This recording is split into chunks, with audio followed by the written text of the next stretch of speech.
Now available in paperback and Kindle Unlimited, John Haynes, A Conversation with Death.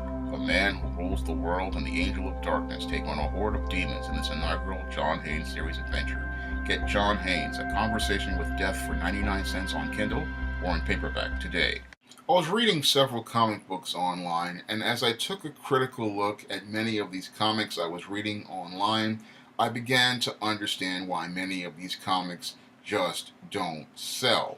Now, when it comes down to comics, comics are supposed to be a visual medium.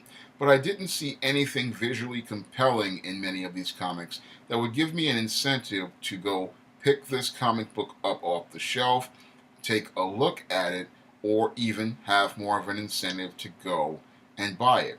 Now, when I took a look at these comics, the first thing that really annoyed me was the cover. A lot of these comics that I'm seeing today, they don't have any action on the cover. Oftentimes, when you have these covers these days, you have people posed, but the poses that they're in just don't tell you a compelling story. Part of selling a comic is having an image on that cover that compels the reader to ask a question. What's going on in this book? And why should I go and pick this book up? If you have a very compelling cover for your book, that's going to draw the reader's eyes to your book, and then they're going to want to pull that book off the shelf, or if they're online, what they're going to want to do is start clicking the previews to start reading that book. That's one of the reasons why I would go out and hire an artist like a Bill Walko or a Mike Williams to design the covers for my books in the SJS Direct imprint, is because I want those readers, when they take a look at an ISIS series cover or an E-Steam series cover, to see that image on the cover and then be compelled to look inside if they're on Amazon.com, or if I were ever to do a show, be able to look at that book and then get their attention almost immediately. But when I look at many of these Marvel covers or these DC covers or these Image or Dynamite covers, they aren't very compelling. There's no action going on. There's no compelling story getting your attention. And that's not giving that reader, again, that incentive to grab that book off the shelf. Now, even if people do grab these books off the shelf, from what I looked at online, there's nothing there that really compels you when you open the first page. And one of the things that annoys me about a lot of first pages in comics these days is the fact that I'm seeing prose on a comic book page. There should be no prose on a comic book page. This is a comic book. This is a visual medium. We don't have big blocks of words on an opening page of a comic. A comic book should have a big splash page. And that's something that I see that's really missing from a lot of comics these days, is the splash page. Now, the splash page is a very important page because this is the first page that the reader is looking at when they open the book. And as the first page that they're looking at when they open the book, this page really needs to get the reader's attention. A good splash page shows you the hero or the main character in action doing their thing. That's all you'd have on the first page as a splash. Something where this character is in action, because it's action that defines a comic book character. We need to see that character in action, even though there might be a caption here or there or a thought balloon. There needs to be that character as the center focus of that book when the reader first opens that book, because it's that splash page that's going to be the reader's first impression, and it's that splash page that's going to get the reader turning pages, because that's what you want the reader to do with a comic book. You want them to turn pages. You want them to see that splash page, see that action on that splash page, and then turn to the second page and start reading the story. And I was reading one of these comics It was Dynamite's Nancy Drew, and it was really sad to look at this comic book because it opens up, and then we don't, instead of a splash page, we have these panels, and the panels really don't do a good job of telling a story. I looked at that book and I just shook my head because it didn't set the story up properly. You had your Kelly Thompson, she did this story, and she took 7 pages to open up this Nancy Drew #1. And I looked at it, I said, 7 pages is 1/3 of this comic book, and you haven't introduced this main character in an effective way. A good comic book opens up with the splash page, and by the 3rd page, we are into the story because comic book storytelling is condensed. It's extremely condensed. It's different from screenwriting, and it's different from novel writing.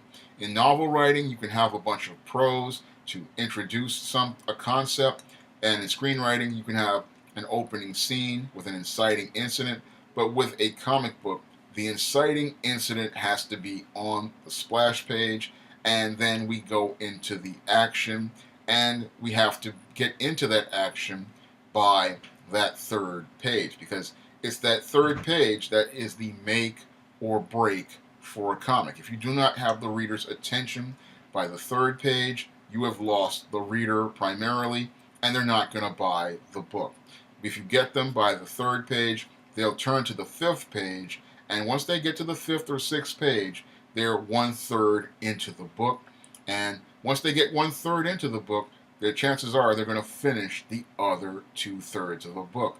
And this is something many people just don't understand about comic books. Comic books are a book that has to be held in people's hands. They have to be able to use their hands, and they have to be able to turn pages with their hands. And if you're not writing a story that compels the reader to keep turning pages, then you're not going to get the sale. And what I saw in many of these comics was, again, that bad cover that doesn't make me want to take it off the shelf.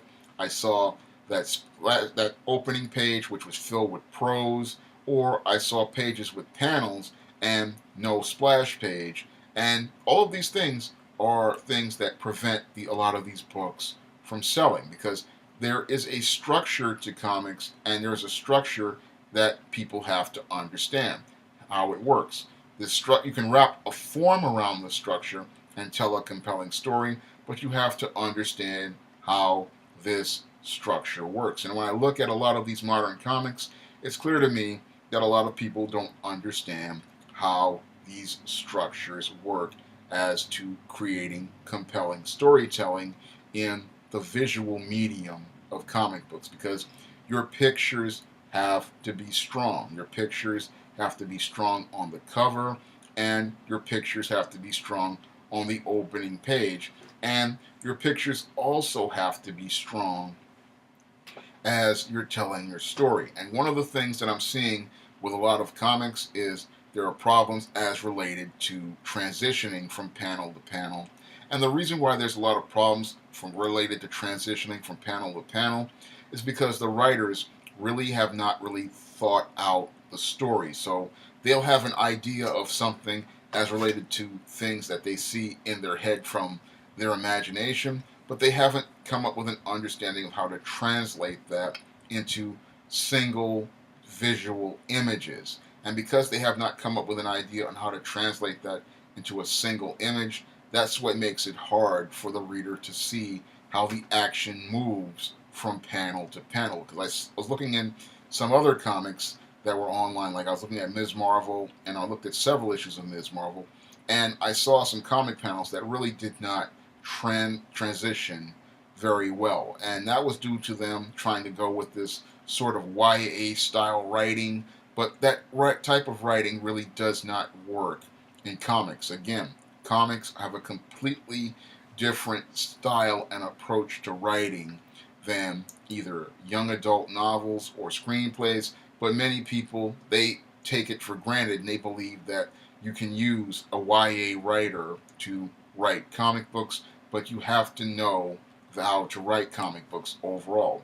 When I look at something like when I was looking at X-23 issue, and again I saw the transition issues, and I saw how the panels were not flowing from one to the other because Mariko Tamaki does not do a good job of transitioning from panel to panel as related to action. And I also look at a lot of the characterizations, and they were completely off. And this is another problem as related to many comic pros. A lot of them, again, today really just don't understand how the medium works, how the story models work, or how to approach stories as related to comics. When you're doing comics, again, you really have to have strong visuals because you're telling a story with pictures. And when I see, again, comics where you have these big blocks of prose or these big blocks of dialogue, that doesn't really make for compelling storytelling. Yes, you need dialogue to move the story forward and tell us about the characters, but you have to keep that dialogue to a minimum. The star of a comic is visual images, and a good writer understands that they have to be able to write strong images that the artist can draw so that the pictures can move the story forward. And when I looked at that Nancy Drew issue, I saw big problems as related to the transitions in several scenes, and I also saw problems as related overall to the book. I mean, 7 pages to open up a first issue before we get to the story, that's not something you want to see in a first issue. A first issue should be something that really leaves a powerful impression on the reader because a first issue is going to be the first book in the reader's hands. And as the first book in the reader's hands, this is the book that's going to build the momentum that moves the series and continues to give the reader incentive to buy more books. And if you don't do that, what's going to happen is they're going to stop at number one and then they're going to move on. And when every comic, you have to understand, whether it be a first issue or a last issue or a middle issue, is that each of those books is going to be the book that builds momentum forwards or it's going to build momentum backwards. Because with that book that's in the reader's hands, that's the book that has to leave a powerful impression on the reader. When they have that book in their hands, what that book has to do is leave such a strong impression on them that they want to either go out and buy back issues or they want to go out and buy the next issue. That's what a quality comic does. But when I look at a lot of comics today, they don't really do a great job of compelling you to go out here and buy more books. I was also looking at Black AF, and that was just one of the worst books I ever sat down to read. And it was bad because the art was really off in many pages and the storytelling was uneven in many pages. I didn't really get to see good transitions from panel to panel. I didn't get to see strong dialogue, and I didn't get to see, a good setup in less than 3 pages. This was another book that took a long time to set up, and you really, again, don't want to do that. A lot of writers, they're thinking that this is like writing a novel, but the novel has evolved. As a guy who has written novels, I understand that novels have to compete with screenplays, they have to compete with TV shows, compete with movies, compete with other forms of media. So I have to get right into the story. When I write a novel like a Spinsterella or Spellbound or Temptation of John Haynes, I often take approaches I learned from old school comics like the splash page, and I try to get the reader in almost immediately. So I usually try to have a chapter that's 3 to 5 pages, and at the most these days is 3 pages, because I want to get that reader into the story as soon as possible.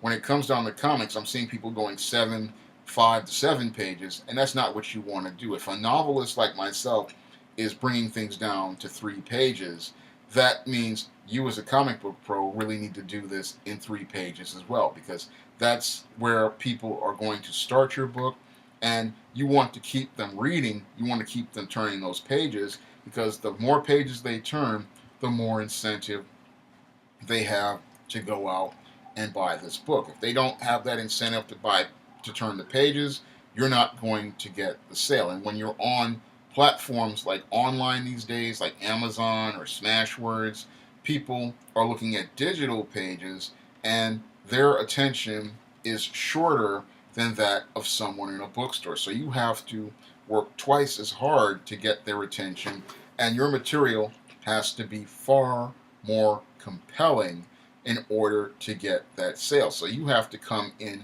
very quickly in that 3 pages, leave that impression on the reader, and that's what's going to get them to go pick up the digital version or order the paperback version and buy it and read it themselves. That's all part of it. But many of the comic pros, they're thinking that this is like YA, or they're thinking that they can just go and have all this exposition, but that's not going to make you have a competitive comic book.